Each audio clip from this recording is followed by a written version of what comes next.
Okay, hi everyone, welcome back to this video series for Introduction to Firewalls using encryption to prevent modification or inspection. Firewalls protect the inside network from the outside network by carefully inspecting the network traffic that travels between these two networks. If the firewall is configured correctly, no unwanted traffic gets in from the outside network or leaves from the inside network, just like company policy wants it. So why do we need to introduce encryption? The answer is simple. The firewall may do a good job of separating networks, but it cannot control or protect the network packets that travel on the internal network or the external network itself.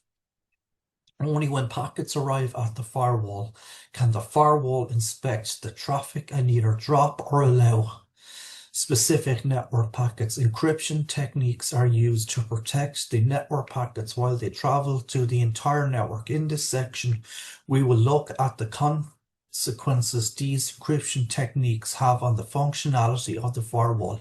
Encryption and the firewall. You may think that encryption is used only to securely transfer information from one location to another while preventing anyone who eavesdrops on the connection to read and understand what you send.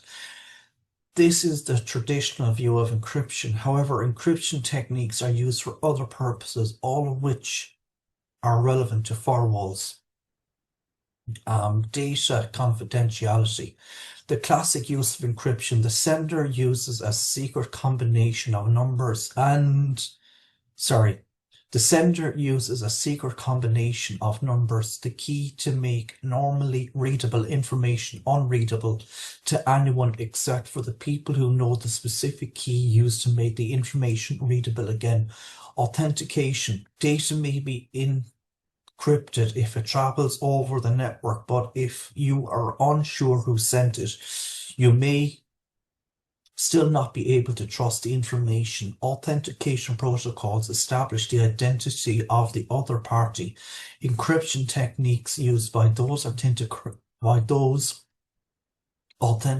protocols make sure that identifying aspects such as passwords are not intercepted or merely recorded or replayed to gain access. Data integrity. Sometimes it's not important that everybody can read the information that is sent, but you want to be certain that the data that you receive is not changed by any intervening party. An encryption technique called digital signatures can be used to verify the integrity of receiving data. An example of this usage is a digitally signed device driver that you obtain from a download site on the internet, as long as you can verify that the driver data was not modified after the vendor created it. It doesn't matter where you download it from. Data integrity. Sometimes it's not important that everybody can read the information that is sent, but you want to be certain that the data that you receive is not changed by any intervening party. An encryption technique is called digital signatures to verify that the integrity of the receiving data. An example of this is a digitally signed driver code you obtain from a download site on the internet. As long as you can verify the driver data was not modified. I think I already read that, sorry. So it renders your firewall unable to inspect data.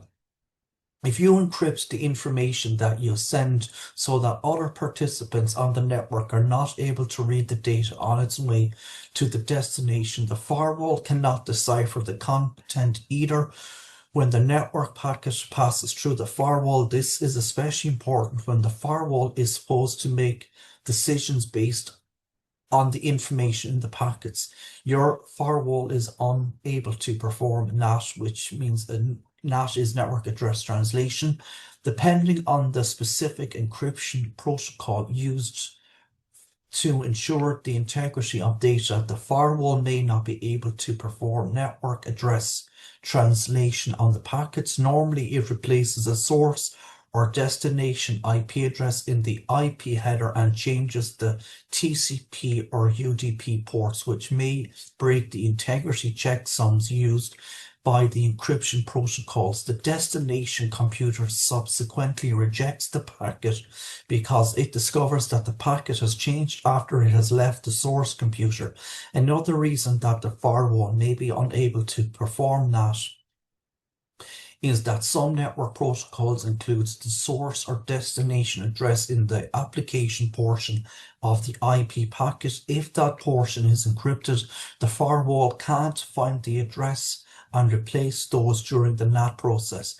Your firewall can now provide a start or end point for VPN. Because the firewall is the border between the internal network and the untrusted external network, it is a convenient place to initiate a virtual private network VPN connection, or to be the receiving end point of a VPN connection. A VPN is an encrypted connection between two computers that allows private information to travel securely over an otherwise untrusted external network such as the internet. An example is a VPN connection over the internet between two firewalls at different branch offices. Authentication protocols. Authentication protocols are used to tell a firewall which user is making a connection. If no authentication is done, the user is connected anonymously. Authentication is mandatory if you want to use firewall rules that apply to specific users or groups of users. Because authentication involves proof in the form of a password or another secret that must not be known to others, encryption techniques are used to protect this authentication data. Several well-known authentication protocols exist. Which protocol is used depends on the operating system and on the application that makes the connection to the firewall. Some authentication protocols, such as basic authentication, make use of the standard HTTP protocol. Others, such as Kerberos, require special ports to be open. The firewall may not be able to inspect authentication traffic that passes through the firewall. This is normally not a problem because it is commonly accepted that authentication traffic, such as the logon to a computer, is not supposed to reveal any passwords or other secrets that are coming from the user when the traffic passes the firewall. Of course, if the authentication is to the firewall itself, the firewall will be able to check the passwords or other secrets supplied by the user.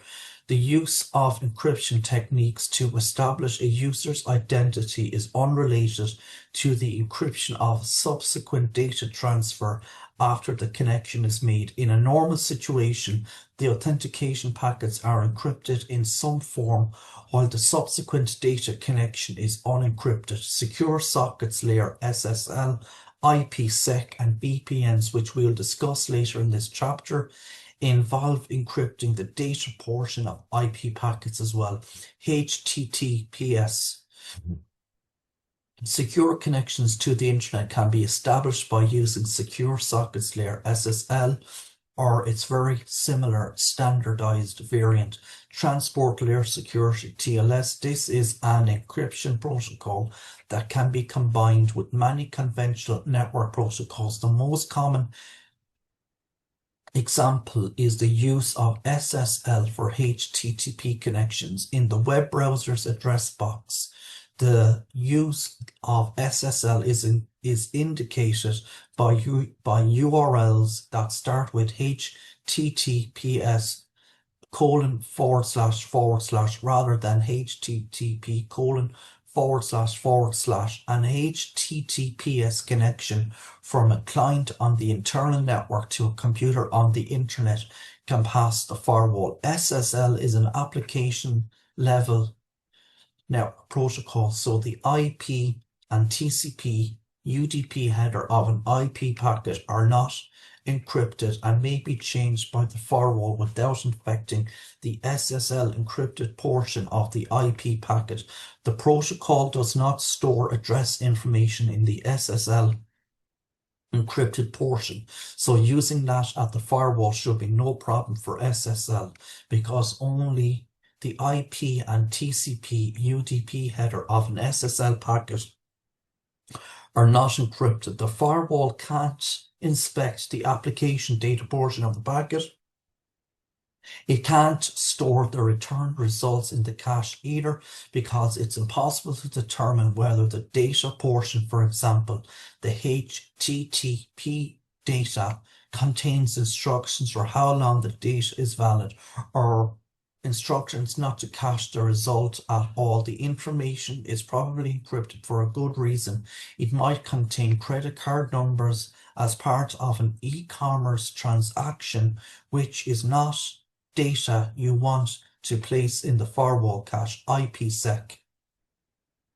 The TCP/IP protocol was not designed with security in mind. When the protocol was originally designed, it was more important to provide working connectivity between university researchers and government agencies than to burden the design of TCP/IP with complicated encryption and security aspects.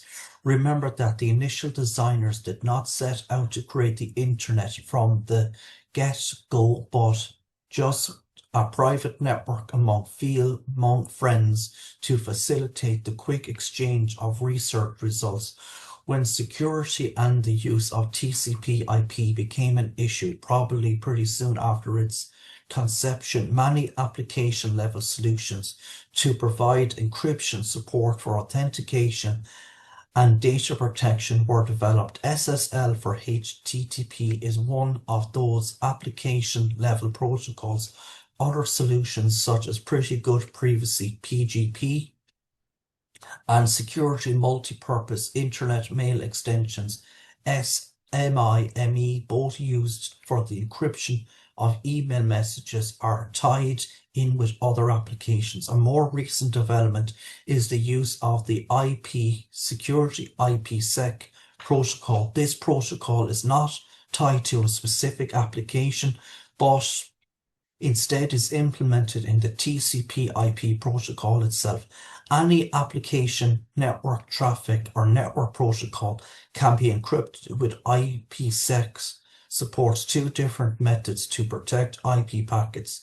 The authentication header AP method does not encrypt the data in the packet, but only adds a cryptographic verification number known as a checksum to the IP packet, so that the destination computer can verify that the entire packet has arrived unchanged. The encapsulation security payload ESP method encrypts almost the entire packet. The IP header is not encrypted, so routers can still read the destination IP address. The two methods can also be used together. IPSec uses its own set of rules to determine what network traffic should be encrypted. Connections that start or end at the firewall itself are governed by the IPSec rules defined at the firewall. They should not cause a problem with the firewall's filtering or NAT capabilities. However, IPsec connections that are intended to pass through the firewall are different. The firewall can't inspect IP packets that are encrypted by ESP. IP packets protected by IPsec AH can be read by the firewall. The AH method protects the source and destination IP address in the IP header of a packet. So firewalls that perform NAT can't handle IPsec AH traffic. The ESP method does not protect the IP header, but the TCP or UDP portion that contains the port information is encrypted. Normally, NAT changes the port information, so firewalls cannot perform NAT on IPsec ESP traffic either. So I'm going to leave it here this evening for this video. Thanks for listening, and please like and share and subscribe. Thank you.